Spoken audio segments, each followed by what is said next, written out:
Sisi serikali tutaendelea kuimarisha mikakati ya kurasimisha sekta isiyo rasmi ambayo inaajiri mamilioni ya Watanzania, sambamba na kuimarisha mawasiliano na ushirikishwaji wa makundi hayo katika masuala ya kazi na maendeleo ya taifa. Ndugu zangu, ninapoelekea kuhitimisha, niendelee kusisitiza wajibu wetu katika ujenzi wa nchi yetu. Sote kwa pamoja hatuna budi kushirikiana, kuaminiana na kutanguliza maslahi ya taifa letu. Ninawahimiza tuendelee kufanya kazi kwa bidii, kwa uadilifu na kwa weledi ili kujenga uchumi imara na ustawi wa jamii. Serikali itaendelea kuboresha mazingira ya kazi na maslahi ya watumishi kwa kadri uchumi utakavyoruhusu. Tutaendelea kuchukua hatua zaidi za kuimarisha ustawi wa wafanyakazi, na kwa hivyo ndugu zangu, chapeni kazi. Serikali ipo, inawasikiliza na inawathamini. Kazi na utu. Ndugu wafanyakazi, kama isemavyo kauli mbiu yetu, kazi haiwezi kuwa na staha bila amani, na hakuna ustawi wa mfanyakazi bila utulivu wa taifa. Sasa ni wajibu wetu kuhakikisha kwamba tofauti zetu hazigeuki kwa sababu ya kuhatarisha misingi ya amani, umoja na mshikamano tulioachiwa na waasisi wetu. Tushikamaneni, tufanye kazi, tujenge taifa letu na tujenge heshima ya nchi yetu.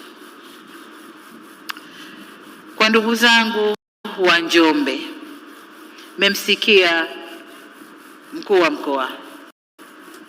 Ujaji wangu leo alipanga mambo mengi niyafanye ndani ya leo, na ingewezekana nibaki mpaka kesho, lakini kuna majukumu ya kitaifa mengine yananihitaji, nabidi leo nirudi tena Dar es Salaam. Lakini niwaahidi kwamba nitakuja kwa ziara rasmi. Nitakuja kwa ziara rasmi ili nione yale yote mkuu wa mkoa ambayo ameyasema, na ikibidi tupokee mapya ya kwenda kuyafanyia kazi ili Njombe ipae kwa maendeleo. Njombe oye! Na mwisho kabisa, ninawashukuru wafanyakazi wote kwa kuthamini jitihada zilizofanywa na zinazoendelea kufanywa na serikali katika kuboresha maslahi yenu au maslahi ya wafanyakazi katika sekta ya umma na katika sekta binafsi. Kama alivyosema Rais wa TUCTA kwamba mwaka huu katika kikao chetu hawakuja na madai mapya, na hawakuja na madai mapya, wao wenyewe walikuja na kauli ya kunipa pole kwamba tumetoka kwenye uchaguzi na uchaguzi ule tumeugharamia wenyewe wa Tanzania. Kwa hiyo tumetumia kiasi kikubwa cha fedha ambazo tulikuwa tukikusanya huko nyuma. Lakini pia kama nilivyosema, kuna mabadiliko ya kisiasa na chumi za dunia ambayo yanaathiri pia uchumi wetu. Kwa nako huko tumeathirika kidogo, tunaendelea kujipanga. Lakini vile vile kwa bahati mbaya tumepata uharibifu wa mali zilizoharibika wakati wa vurugu Oktoba 25, lakini uharibifu wa miundombinu inayotokana na mvua kuwa kubwa ndani ya nchi yetu. Kwa hiyo fedha tunayoikusanya tunaelekeza kwenye urekebu au kurekebisha miundombinu iliyoharibika.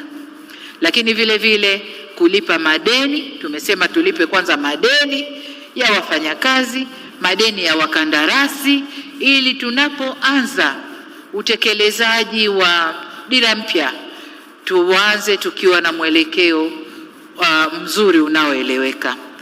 Kwa maana hiyo ndio sababu TUCTA mwaka huu wamesema, mheshimiwa, wewe chapa kazi tu, mwaka huu tutafunga mkanda, tutakuja kukudai mwakani.